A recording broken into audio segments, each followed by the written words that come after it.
Are you struggling for consistency in your sim racing? Does your iRating look like a roller coaster? If so, we have good news for you. The way to get more consistent is to first understand what you're doing differently than the professionals. And VRS is the answer. With our competitive subscription, you will have the telemetry, setups, tutorials, and everything else you need to fully analyze your driving. Our data packs and the ability to compare your driving with the best in the world will show you exactly where to adjust your inputs, change your driving line, and shave seconds off of your lap times. And our powerful and precise Direct Force Pro wheelbase and precision pedals are being used by some of the world's best drivers. All these champions agree that VRS hardware is not just the best on the market, it's also priced well below the competition. So if you're looking to upgrade to direct drive and the best pedals in sim racing, VRS is your answer. If you want to get better, get faster,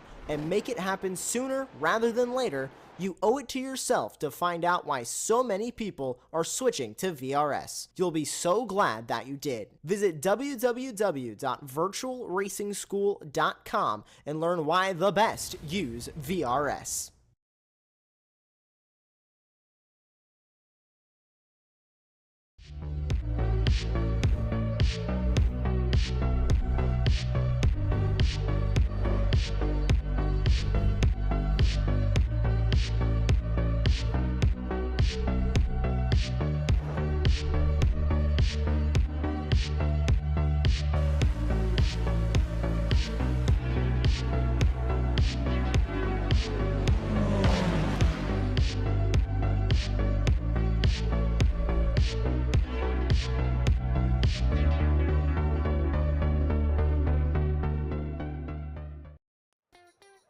Howdy, howdy, howdy, and welcome to the iRacing Formula 3.5 Championship here on Apex Racing TV. It is the season finale. It's the end of the year. It's time for a celebration, and what better place to celebrate than down under here at Phillip Island to end out this chaotic, crazy season we had here so far this year, and I think we're going to be in store for another chaotic race indeed.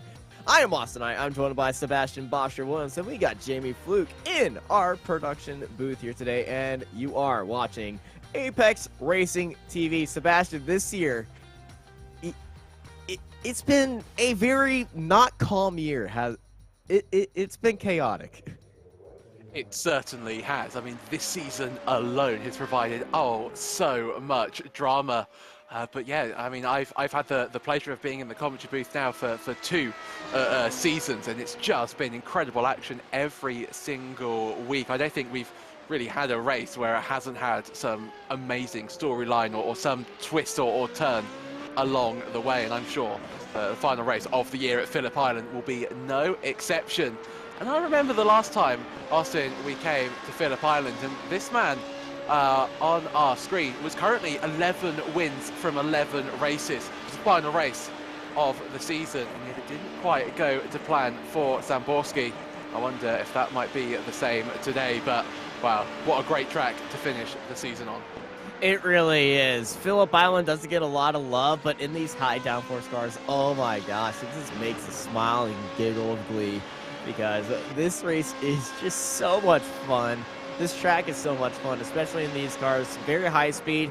The draft plays a big part. It's kind of like a Monza, but without all the straight lines. It's just so high speed.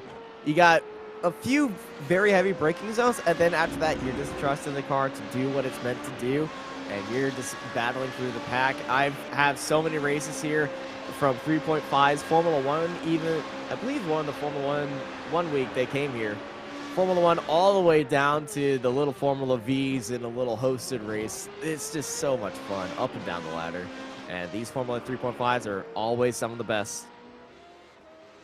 They truly are. I'm going to admit something live on air, which is never a great idea, is I've never driven around Phillip Island, but every time that any racing series that we broadcast here on Apex Racing TV comes to Phillip Island, I just have to tune in. It's so enjoyable. It always throws up a few surprises. You're right when you compare it to Monza, it is so high speed, but it's really technical as well. I mean, look at turn one. You know, you have to be so committed, so brave, especially in qualifying trim. And we will even see drivers try and go too wide through there in racing conditions. I mean, the bravery needed around the circuit is simply immense. Yeah, when you race around here in lower formulas or even just sports cars, you head into turn 1, you feel the car to start moving around on you, especially in MX-5s, Spec Racer Fords. The car just wiggles around, but in these formula cars, you're going to have a little bit more stability. Maybe first lap it may get a little bit hairy, but heading too wide through that kink is always hair-raising, but it always brings out the best in these drivers. Heading into turn 2, after going side by side into turn 1, turn 2, same story. You go side by side through there. The outside line could get a better run, and if they stay along side by side, then they head into the hairpin, where I've seen cars go side by side throughout the entire lap, but that's what makes Phillip Island just so much fun, because the next corner is always the opposite of the one you're heading into. Unless it's the final corner, which is apparently like 3 corners, but we don't count that. No, and thankfully after Road America a few races ago, where we discussed all about how we don't like extraneous corner numbers. Did I send you the VIR track map? You did. And of course, that is becoming a free content. Yeah, free content and rescan. It's it really, really good news for iRacing. Just quickly want to mention, Samborski didn't improve on that second lap, looking a little bit vulnerable if anybody can string together a fairly quick final lap. Yeah, Sergio just came in and put himself into 5th place. But yeah, current updates heading into iRacing next week when all this stuff becomes available. Tuesday, Wednesday of next week is when they first go on. And then it's week 13, baby. Party time, as we call it. Because you get to see all the new content. BMW LMDH is coming on. And I know in the Sim Racing Expo going on, we have Dave Cam over there, and he's given a review about that very soon. He's driven it, and it looks very nice. Also, a lot of cool new sim racing hardware out there as well, just in time for Christmas and other holidays at this time of year. But yeah, BMW LMDH, VIR is free. My personal favorite, I'm heavily biased for this, Toyota GR86 Cup, free as well.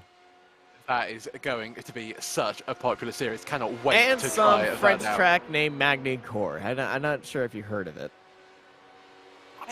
See, it's one of my favourite old school Formula One circuits. I'm so glad that it's finally getting the love I feel that it deserves. Not free. Sergio, not free, but even so, it's going to be so interesting. Qualifying though, done and dusted. Austin, everybody, all 18 drivers got a lap time in qualifying. So, well, we didn't have 8 minutes to qualifying. We only needed 7. Yeah, we only needed 7. As Eddie Samborski puts in another pole position, starting up on pole next to Omar Baja, Sergio Macias in 3rd, Carlos Derecho in 4th, followed by Theodore Burns, Miguel Crespo, James Burns, Yuki Shirakawa back in 8th place, Jay Dixon and Jamie Byrne, followed by Dennis Cornu and Simone Pizzica in 12th. Behind them, it is John Owens and Yaya Ennis Anakin, Cal Young, Leonardo Reiter, Nicholas Daly, and Daniel Gallus. At the end of our 18-car grid here at Phillip Island. We are all lined up and ready to rock and roll here. And luckily, there are no walls really holding these cars in case there's an incident. So I highly believe, last time I said this, it happened. So I'm just going to brush it under the rug. We're not going to mention last week.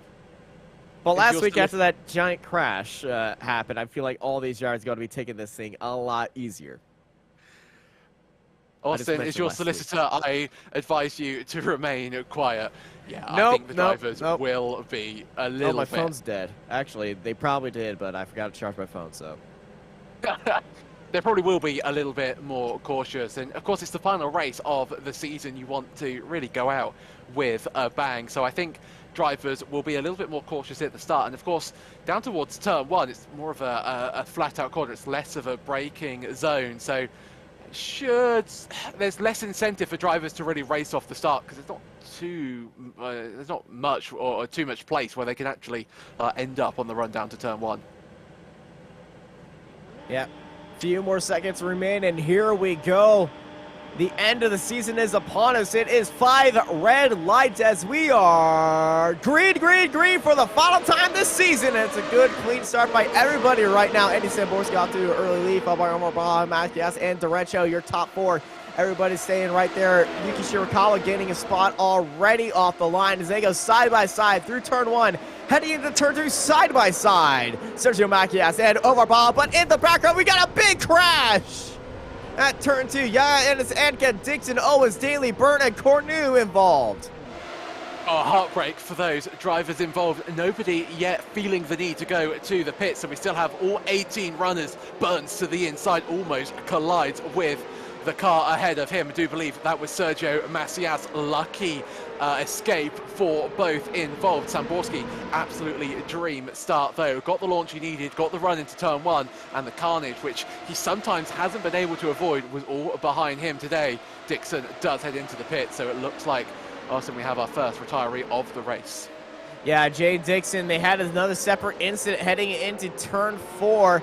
And that is Theodore Burns looking down the inside once again of Sergio, getting a good look heading into that hairpin. Sergio went a little bit wide, and Theodore Burns just knocking at the door of 3rd place right there. Eddie Samborski already 7/10 ahead of everybody else. Down the front straight they go to end out the first lap here and start this race off with a 1:22.186. And now all these drivers are getting the first lap jitters out of the way, and now it is game time for most of them. We already got side by side in our first look of DRS down the straightaway. Daniel Gallus and Leonardo Reiter in a drag race heading into turn 1. Yeah, crucial early moves in this race. It is easy to overtake, but it's not so easy to follow. You really need to have a little bit of pace over the driver ahead of you. Baha and Macias, Austin side by side. Yeah, that battle for second really heating up. I think Baha, though, might have had a little bit of a connection issue. He was fighting side by side with Macias, but then Baha, is just connection just dropped out, and I think that might actually be a permanent dropout because he's not coming back.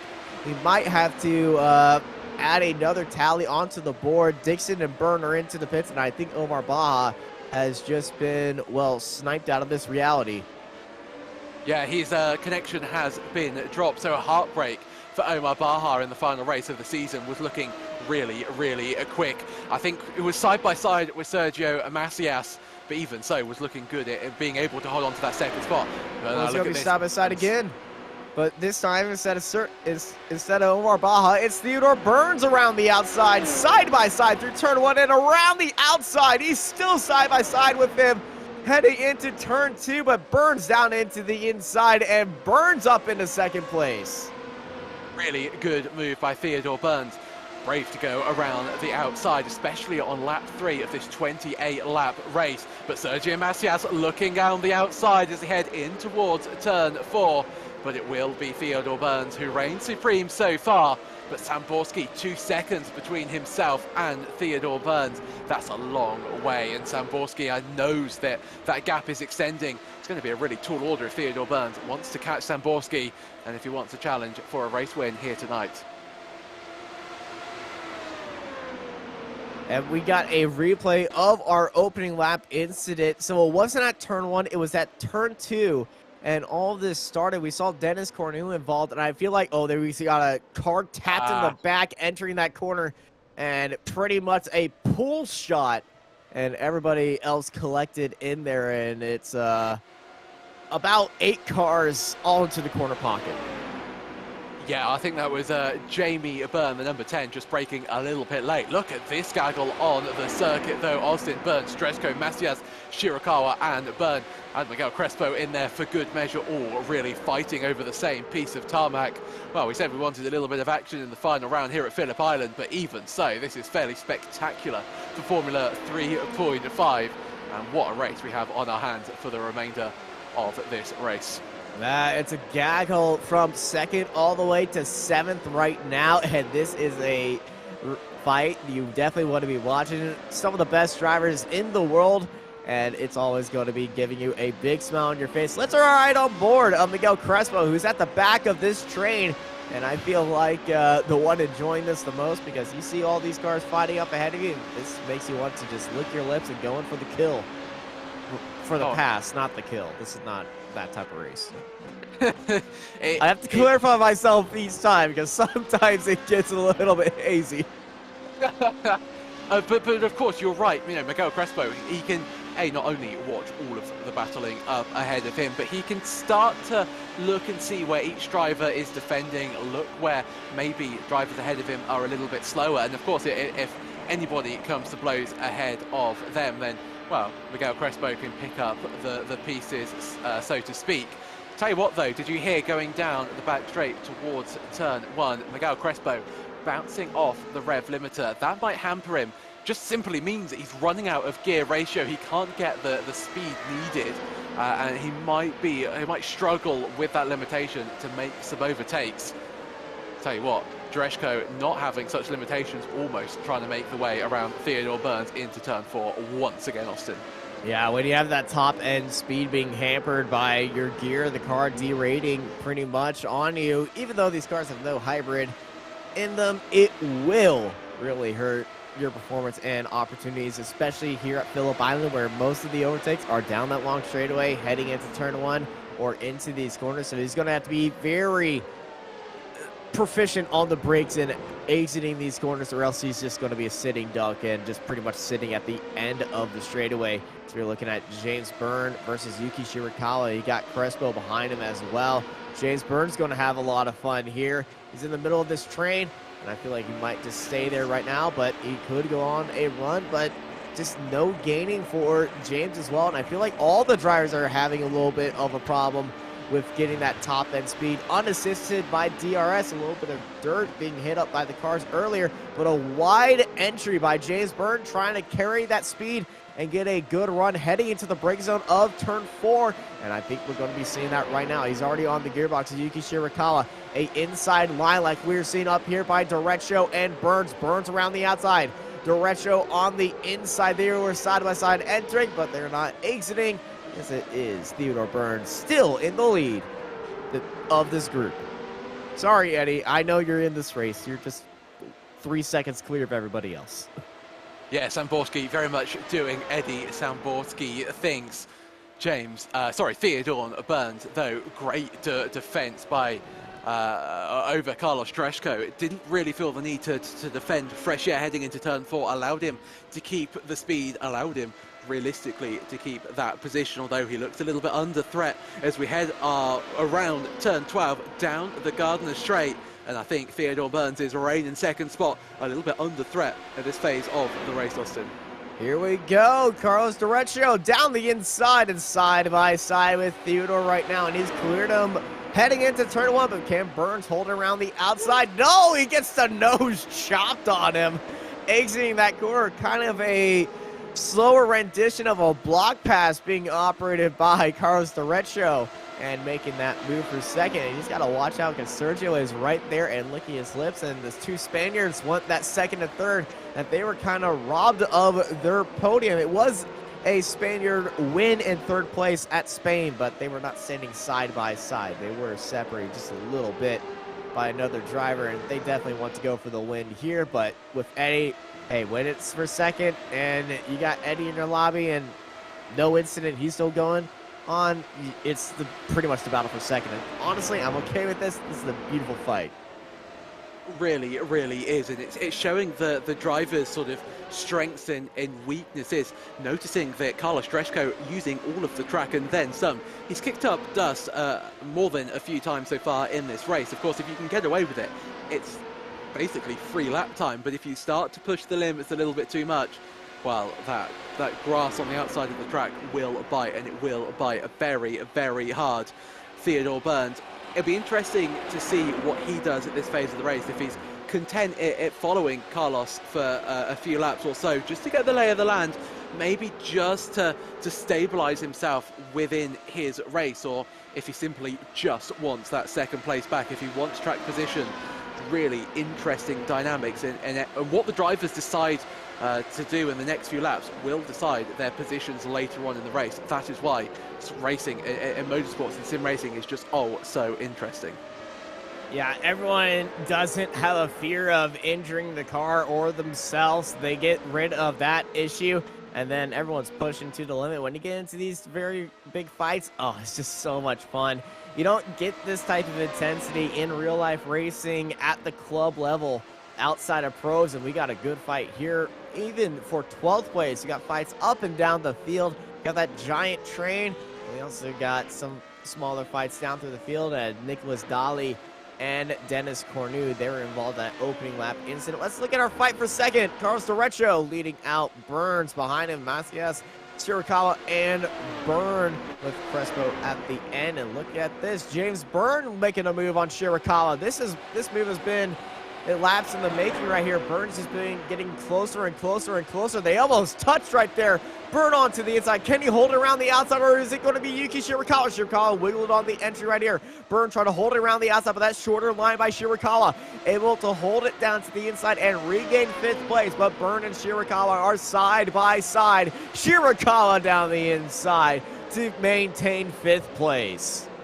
That was crucial defense by Yuki Shirakawa. It's starting to seem, it's certainly sort of at the lower echelons of this leading pack, that if you don't make a mistake through turns 11 and 12, that double left-hander, you're fairly good down the back straight. I think Shirakawa was a little bit slow to the throttle through turn 11, hampered him all the way down the back straight, and that allowed James Byrne to have a challenge for that 5th spot. But Shirakawa did very well, in fact, to hold it around the outside, sending it down into the braking zone of turn 2. We ride on board with Carlos Dreshko, though, as we make our way through turns 11 and 12, as we look at the rear end and we look at Theodore Burns.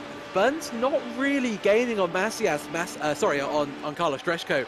Dreshko at this phase of the race looks like he has the pace to hold off Theodore Burns, and just so tantalizingly close to being able to start to catch Samborski, but Dreshko and Samborski Austin are doing practically the same lap times.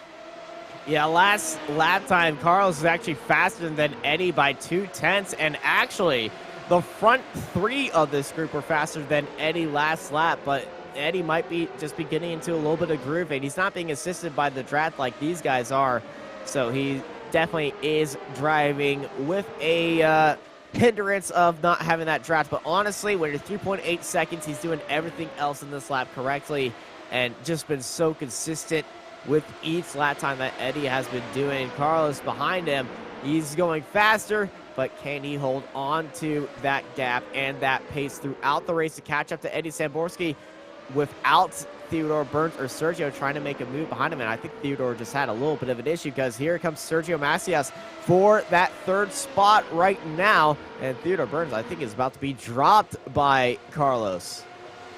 Yeah, Theodore Burns got late under braking into turn 10. That's going to compromise him really all the way down to turn 2. That's just how this circuit is laid out. But he holds firm through turn 1. It's going to have to be a late move from Sergio Macias. Macias thinks better of it, decides to fight another day. But that mistake could prove crucial for Theodore Burns if he allows Carlos Dreshko to get outside, or if he loses, should I say, the slipstream of Carlos Dreshko, Theodore Burns' race becomes a whole host harder. We got a good fight at the back of the train. Crespo side by side with James Byrne. James and Crespo side by side, and James held it around the outside of the Honda hairpin for 6th place. And Crespo is still back there in 7th. And James, he's probably got Jamie in his ear, giving a little bit of a tip, just letting him know where Miguel Crespo is and how much space you have to use when he is alongside of him. And that is an advantage when you have family with you. Jamie and James are related, father-son duo. They are really nice to see these little sort of groups. Of course, we've got racing teams and family connections. It does feel like a really interconnected series. Samborski, though, responds with a fairly quick 1 minute 16.785. But look at that. Theodore Burns in 3rd place. Sets a new personal best, ever so slightly quicker than Eddie Samborski. You know, these 3 behind Samborski, they are just about staying in touch with Eddie. If Eddie makes a mistake, or if these, you know, if these 3 can find a little bit more pace, even a 10th or 2 a lap, they could really be challengers for the race victory. And if they start to move up towards Samborski, Macias, Shirakawa, Byrne and Crespo, well, I think they might follow as well. This race, Austin, is certainly far from over. It really is not. It's too close to call right now for any race. And they are going to be still bringing it all as we are not even halfway through this race right now. Crespo still in the fight with this group for second place. And he's at the back. He had a little bit of a mistake earlier on, but he can gain all that back as Shirakawa and Byrne are looking like they want to go side by side and start fighting over each other once again. Shirakawa ahead of Byrne, and I think it's going to be Byrne down to the inside one more time, but DRS activated by Yuki Shirakawa. Is Byrne going to go for it this time? No, he's not. Remember, Shirakawa held it around the outside when they were side by side heading into this corner. So he definitely knows that Yuki Shirakawa knows how to mangle a car around here. So Byrne is definitely going to have to earn this. But this small fight is kind of separating them from the rest of the group. And now, from what was the fight for second place, is now just turned into the fight for fifth place as that opening group, the top group, has separated away from them. And yeah, that's a big separation by nearly a second. Almost 2 seconds, actually. Yeah, 1.7 to 2 seconds. And that's really going to hurt Yuki Shirakawa's ability to defend from Byrne, to defend from Miguel Crespo. What's happened to John Owens as he heads down towards turn 1? I wonder if we're going to see a little bit. It's just going to be an overtake. Nice towards the inside. He gets the move done. And a great move by John Owens. Gets past Simone Pizzica. And actually, that promotes Owens up into 10th spot. You're right, both damaged. I wonder if they both got caught up in that opening lap incident. Yes, they were. They were. The cars involved in the opening is that John Owens, Pizzica, Dali, Cornu, Reiter, as this is Shirakawa and Byrne. And here goes Byrne. He's calling a shot down to the inside, side by side, and oh, giving a little bit of block pass. He's still leaving the space down there, but James Byrne up into fifth place. Crucial move by James Byrne. Miguel Crespo almost getting into the dirt. Certainly was really aggressive driving from Miguel Crespo. Was trying to capitalize on Byrne's getting past Shirakawa. And now it'll be interesting to see if James Byrne can sort of drive away from Yuki Shirakawa, or if Shirakawa can do exactly what Byrne did to him a lap or so ago and get the move done, use that slipstream to his advantage. But as it seems at the moment, Austin, James Byrne has got a little bit more pace through that mid-sector, and maybe might just be able to start thinking about catching up to Sergio Macias ahead of him. He definitely can, and he can push it right now. But Carlos is putting down some banger lap times. Last lap was his personal best lap, and I feel like he wants to go just a little bit faster once again. Carlos Derecho, is he going to top last time's time of 1:16.68? No, it's a little bit slower. But here is Burns putting down his fastest lap of the race, 1:16.639 to chase down Carlos Derecho. And I feel like if he can keep this gap going towards next lap, Derecho is under pressure. Theodore Burns could go for that gap right there and up into second place. That gap currently 0.3 of a second. Just needs to keep that gap steady and watching his mirrors because Sergio is hunting down. And speaking of hunting, this is Crespo hunting Yuki Shirakawa down to the inside of the Honda hairpin side by side. And Shirakawa held it around the outside. The second time we see Miguel Crespo try to send it to the inside of turn 4 and just not had the traction on exit.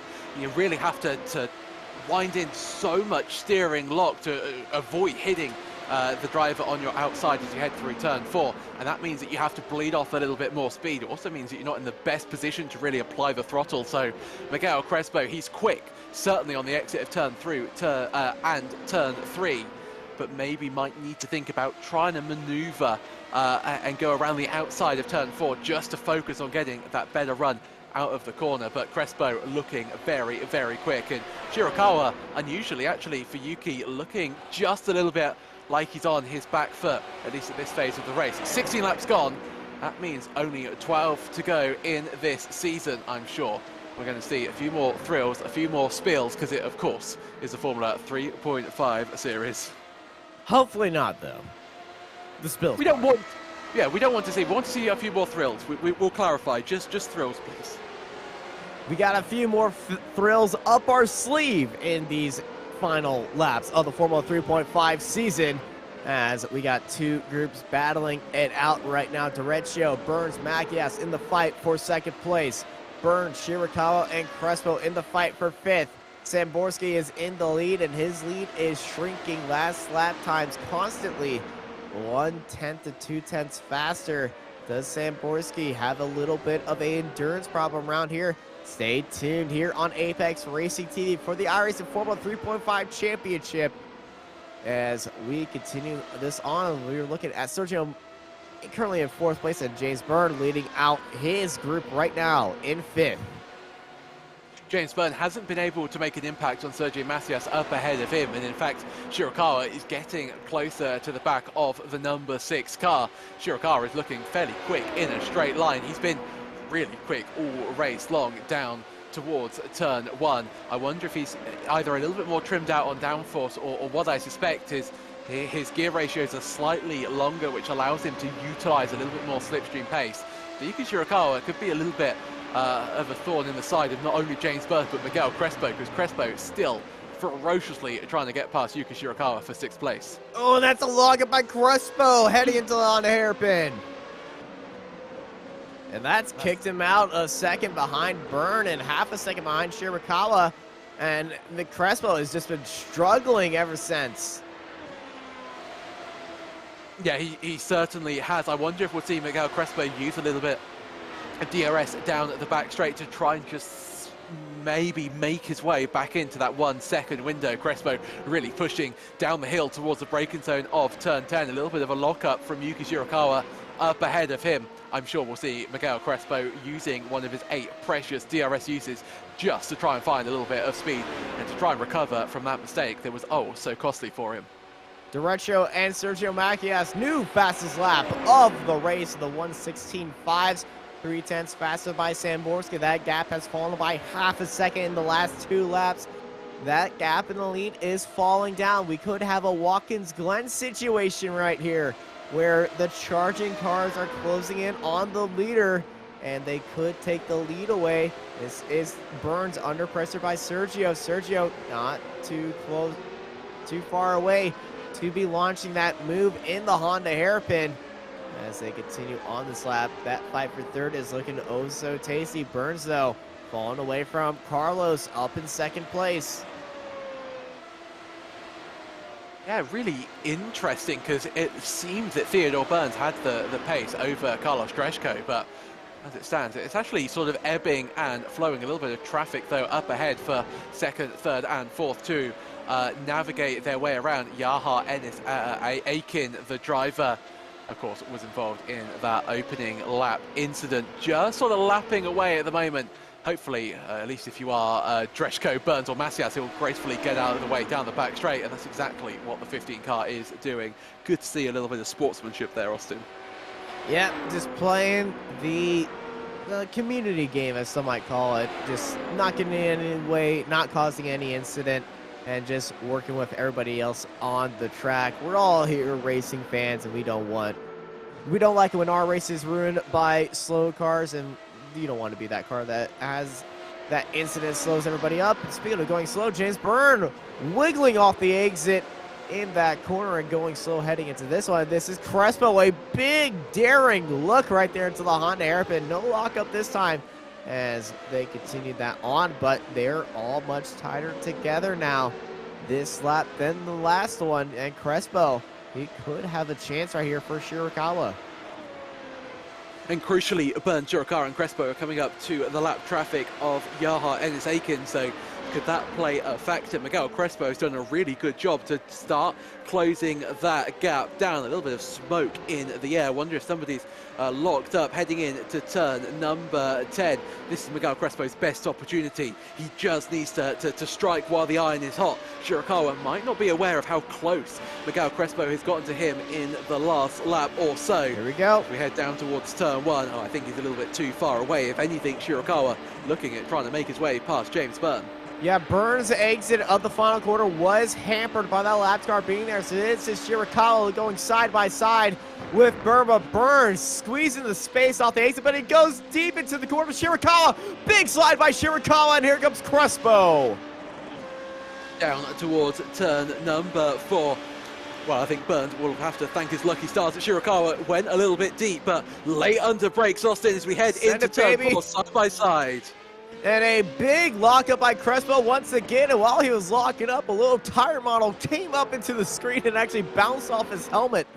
And if you got the iRacing settings maxed out to graphics, they'll make it flinch. Certainly will. Shirakawa made his way past James Byrne. Now, will Byrne try and respond quickly? Or will he try to do what we've seen?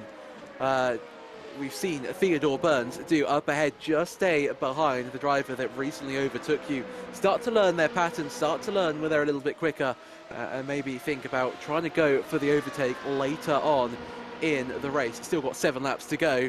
Samborski sets the new fastest lap of the race. How often, Austin, have we said that so far this season? At least 50. Yeah, I think we could go with that number. It's a fairly regular occurrence. Well, he's done it again. Shirakawa a little bit slow, a little bit tardy through turn 2. This could give an opportunity for James Byrne to overtake Shirakawa, where 1 lap ago Shirakawa did the same to him. Byrne, is he going to look down to the inside? No, he's not. Just going to stay behind him. But Shirakawa, that look was pretty much out of desperation. Remember, coming out of that corner at turn 2, he was pretty much sideways. He caught the car, and then he just went for it, and, well, it all worked out for him right there, saving his spot and saving that opportunity, and then taking advantage of anything. A daring look by Shirakawa, and it certainly paid off for 5th place for him right now. Currently up 3 spots from where he started, as we got Nicholas Dolly sideways right now, and I believe this is at the exit of turn 2, and I think it's just a little bit of catching the grass. Well, it's actually too much mustard throughout the corner, and then he got into the grass. Yeah, I think he hit the grass. That might have just sort of altered the tyre grip ever so slightly. That's allowed Dennis Cornelius, though, to catch up to the back of Nicholas Daly. So a battle for 12th place on the track. And I'm sure both of those drivers won't really mind too much, considering I think they've had a fairly lonely race for the last 22 laps or so. Remember, Dennis does have damage on the front right wing. As last lap, Sergio put in the fastest lap of the race, sitting in 4th at the end of this train. At the end of this battle, could go for a move very soon. He definitely has the pace, and all 3 of these drivers up here are pretty much rockets right now, but a 1:16.2 by Sergio last lap. Ooh, that's blinding. It certainly is. For context, the next fastest lap of the race is a 16.48, so almost 2/10 of a second quicker than the next fastest lap. A lockup once again from Sergio Macias. You can start to tell that the drivers are starting to realise that time is running out in this race. They need to start making the moves. And actually, Sergio Macias looks like a man on a mission. Had a great run on the exit of turn 12. Looking down towards turn 1, I wonder, will Sergio Macias start to think about trying to make his way past Theodore Burns, start to make his way past Carlos Dreshko? Because Macias at the moment certainly has the pace to at least be in 2nd spot. And Eddie's just had a very odd issue. Just had a 1:17 lap, and that is miles slower than these guys. And they just closed down an entire second on Eddie Samborski. Samborski issues last lap. I think he might have had a little bit of a lockup. Certainly might explain what went wrong. Yeah, the gap down was down to 3 seconds on the nose, up to 3.2 once again. But really, realistically, Dreshko, Burns and Macias are all starting to run out of opportunities to challenge Samborski. If they do want to be racing for a race win, we've always got to hope that Samborski makes another mistake, getting a little bit loose and leery over the crest of turn 10. Tell you what, these drivers are pushing to the absolute limits. They are not leaving anything left on the table in the final 5 laps of this season. The gloves are off right now. They're all going to get a little bit feisty of each other in these closing laps, especially in this fight for 2nd place. Burns Sergio looking to make some moves right now. Theodore Burns putting in a new fastest lap for himself and unable to close that gap once again. But you can see how they're in this little bit of a draft train. I feel like they're going to have to get a little bit creative on when they want to go for an overtake now. And we're going to start seeing some moves heading into the hairpins. Yeah, as the race goes on, drivers start to find more and more inventive places to make an overtake. Miguel Crespo thinking about maybe sending it to the inside of turn 4 once again. Just keeping an eye on that gap between Samborski and Carlos Dreshko. They're down to below 3 seconds. I wonder if Samborski's had another little bit of a lockup. I wonder, is he trying to push for the fastest lap of the race? We know that Samborski does that also often at the latest phases of a race, and maybe he's just pushing a little bit too hard, because I think he might have locked up once again heading in to turn 4. This might be Eddie just cooling down the tires, just keeping them calm, and then last lap just go for it. We've seen this before by Eddie. He wants to go for that world record. What a stage it would be to do it. A 1:16.689 for Samborski. Carlos Dreshko a 16.2. 4/10 of a second separates the top two's last lap times. And actually, it's Dreshko now with the pace, with the momentum. This race, 3 laps to go. Austin just absolutely sort of. It's going to have such a good finish. Everything is boiling up to a really, really nice finish. Everything is boiling up right now, and I think boiling down to a very exciting end to this race. And just a clarification, the current build world record is belonging to Eddie Samborski with a race lap of a 1:15.5.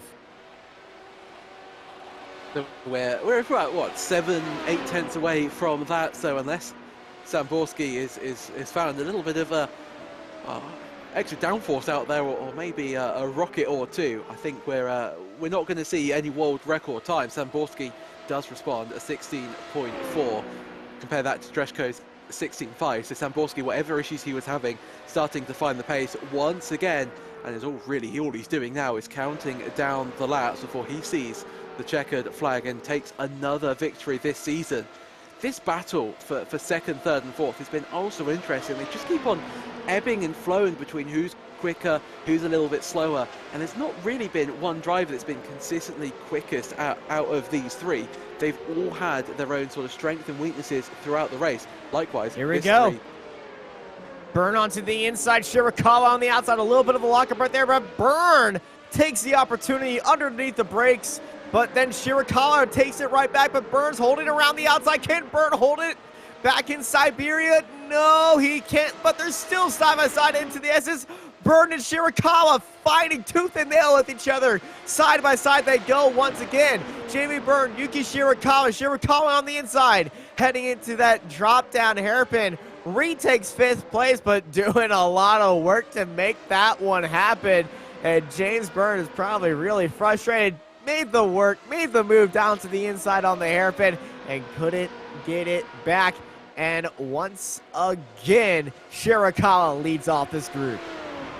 Shirakawa really had to defend for his life there, did so perfectly. It's really been a Yuki Shirakawa defensive masterclass all race long. And Burns just doesn't have the speed down the back straight. Miguel Crespo starting to look a little bit interested at the back of James Burn. This two-way fight certainly becoming a three-way fight. And finally, Sergio Macias makes a move on Theodore Burns.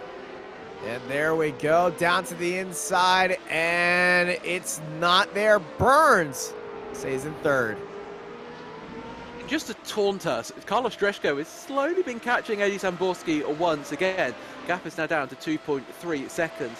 Unless Samborski makes a mistake, he's not going to find enough pace to catch or to gain 2.3 seconds over Samborski and find a way past. But yeah, tantalizingly close. A few more laps, I think this race might have had a different outcome. But as it stands, Samborski looking good for another race victory. But it's anybody's guess who will be on the final step of the podium. Yeah, Samborski 2.2 seconds and dropping compared to Carlos Derecho. Burns going for that second place right there. Side by side, they have Sergio Macias putting in a new fast lap of the race as he takes third place. Burns on the outside, Macias on the outside now. Burns onto the inside. Can he hold it around the outside? They're side by side on the final lap. Here we go.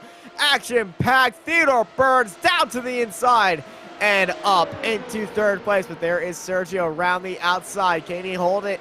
Can he send it? But a big block by Theodore Burns preventing that move right there. But we've seen drivers holding around the outside. They're not holding it right now, as it is Theodore Burns currently sitting in third, but Sergio is definitely going for that move right now.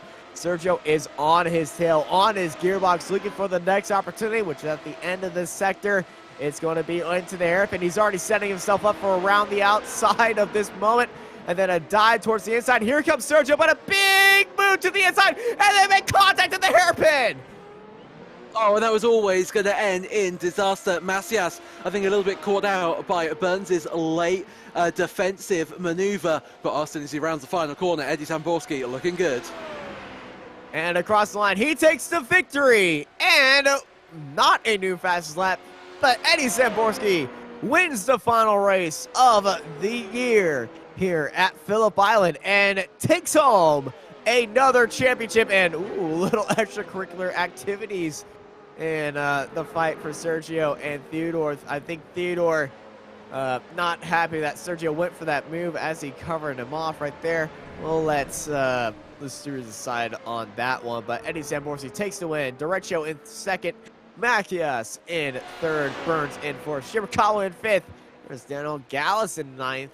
They're followed by Byrne, Crespo, Young, and Gallus. And here is John Owens finishing a beaten and battered car in 10th place. Great recovery drive also, from all. Simone Pizka, champion of Division 2.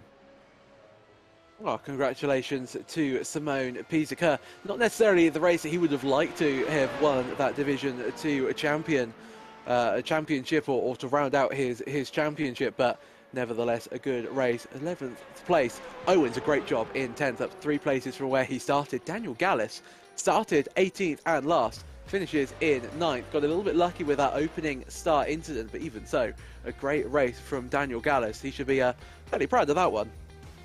Yeah, fairly proud indeed. Our biggest mover throughout the race, and he's going to be having a lot of fun and looking back at this one and probably just getting ready for next season. But here are your final results. Eddie Samborski wins the title and the race. He was a little bit nervous that he just lost the championship, but it all came to him this race. He takes the win, followed by Carlos Derecho, Sergio Macias, Theodore Burns, Yuki Shirakawa, James Byrne, Miguel Crespo, and Cal Young, followed by Daniel Gallus, John Owens, Simone Pizka, Leonardo Reiter, Dennis Cornu, Nicholas Daly, Yaya Ennis, Anakin, Omar Baja, Jay Dixon, and Jamie Byrne at the end of our 18-car results. And that is the end of the iRacing Formula 3.5 championship. Yeah, it certainly isn't. What a season it has been, Austin. We've had thrills, we've had a few spills, not to mention 1 week ago with that, well, I mean, start line crash that I think we'll all remember for many years to come. Even so, it's been utterly enjoyable to commentate on, and I'm sure all of the drivers have thoroughly enjoyed their time racing. And well, it's been really good this season to see, you know, a few more drivers managing to get some race wins.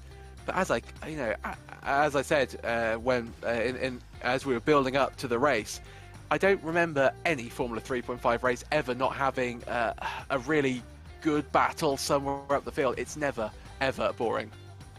It never really ceases to make you just roll your eyes and just think that it's boring. It's always action-packed, and we saw on the final lap, it certainly was, as Eddie Samborski takes another championship once again in a row, as he will be celebrating. He was a little bit nervous after last week, but he would be celebrating here right now at the end of this year. Carlos Derecho finished second in the championship. Sergio Macias In third, followed by James Byrne and Eric Weisenmeisky. In fifth, Yuki Shibakawa, Simone Pizzica, Jamie Byrne, Cal Young, and Timothy Bauman are top 10 in the overall season standings. And the gap that Eddie won by was about 89 points. Wow, what a winning margin. Not really surprising though, is it, Austin? It's not surprising at all, as, well, we get to reflect on the crazy season that we've had. I mean, how can you recall all of the action that's happened this season? It's been utterly, utterly enjoyable from start to finish. I mean, Formula 3.5 always delivers, certainly with the limited 8 DRS uses, certainly with all the strategy that goes into it, and certainly because all of these drivers are so quick in these Formula 3.5 cars. They are all masters.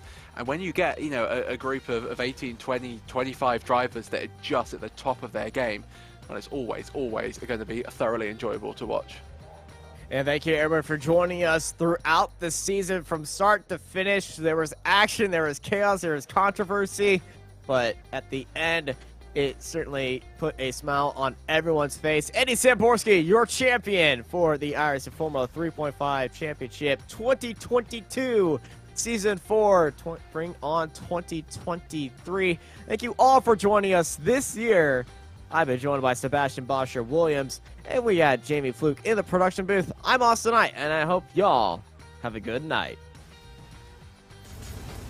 Are you struggling for consistency in your sim racing? Does your iRating look like a roller coaster? If so, we have good news for you. The way to get more consistent is to first understand what you're doing differently than the professionals. And VRS is the answer. With our competitive subscription, you will have the telemetry, setups, tutorials, and everything else you need to fully analyze your driving. Our data packs and the ability to compare your driving with the best in the world will show you exactly where to adjust your inputs, change your driving line, and shave seconds off of your lap times. And our powerful and precise Direct Force Pro wheelbase and precision pedals are being used by some of the world's best drivers. All these champions agree that VRS hardware is not just the best on the market, it's also priced well below the competition. So if you're looking to upgrade to direct drive and the best pedals in sim racing, VRS is your answer. If you want to get better, get faster, and make it happen sooner rather than later, you owe it to yourself to find out why so many people are switching to VRS. You'll be so glad that you did. Visit www.virtualracingschool.com and learn why the best use VRS.